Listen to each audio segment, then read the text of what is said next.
Good morning, my friends. It's another one of these editions of It Is What It Is, and brought to you by yours truly, me.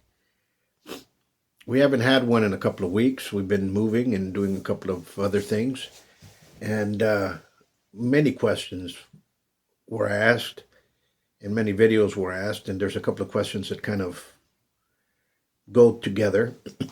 One of those questions was, in a fight, in a street self-defense situation, do you take the person to the ground?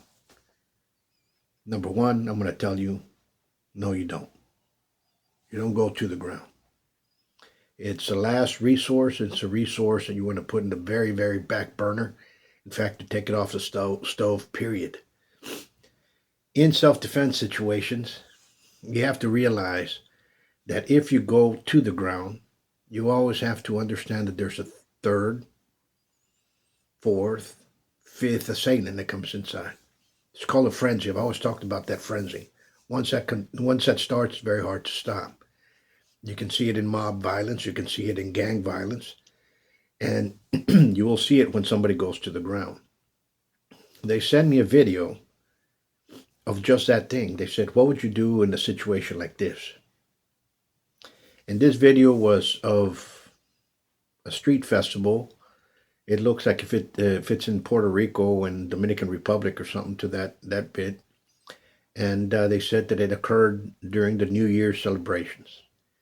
What you see here, you see and I'm going to state this because I'm going to show the video. This is only for educational purposes.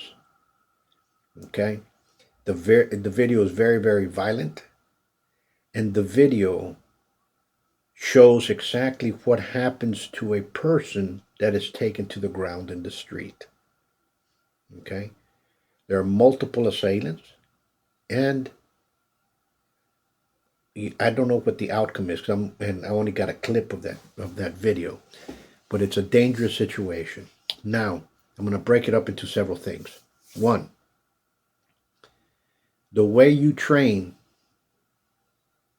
take away 25%, and that's how you're going to be in the street. You're already starting in a negative 25%.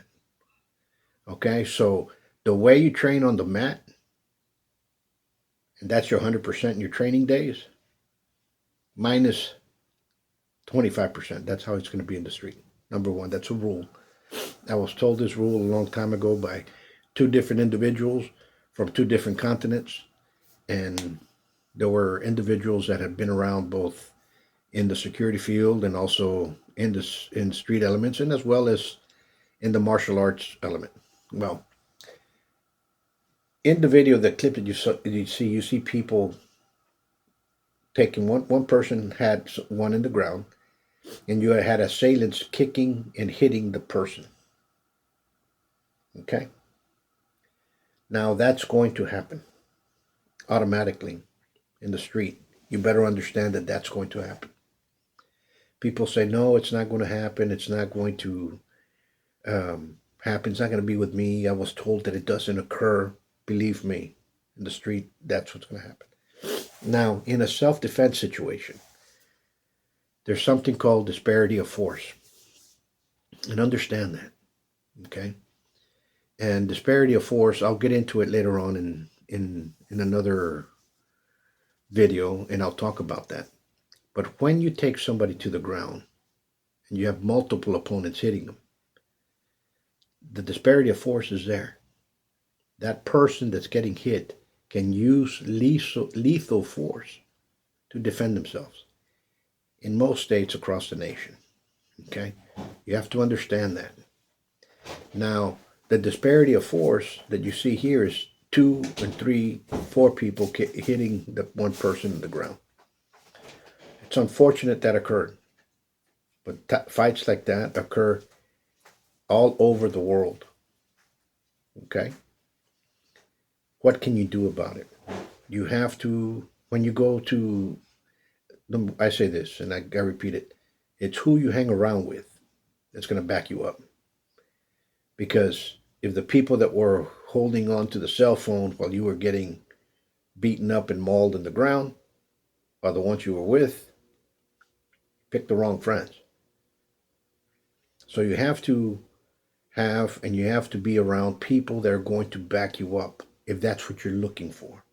I do not condone that behavior. Okay? But what I do, and when you go to these events, your awareness has to be 100% keen. You have to be in the lookout. You have to be in a place that you are understanding your surroundings. Okay? I understand people go out there to these events to have fun, and they drink some and they dance and they want to throw that type of party. I understand that. But safety, especially if you're with your loved one, your girlfriend, your family. Expect these situations to occur because you cannot anticipate how the behavior of other people. Okay?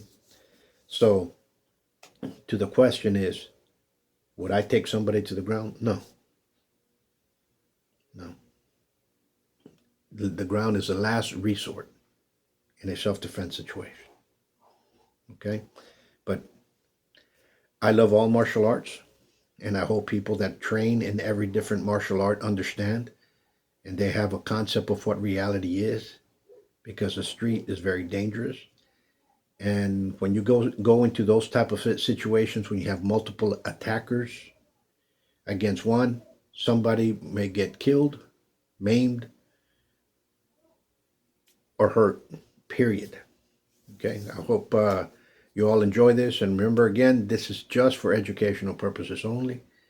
So if you like, click, share, go right ahead and ask questions. We have some other questions coming up, so this week will be filled with a couple of these. It is what it is. And once more, we're back on roll again. You all stay safe, be safe, and God bless you all until next time. Much peace.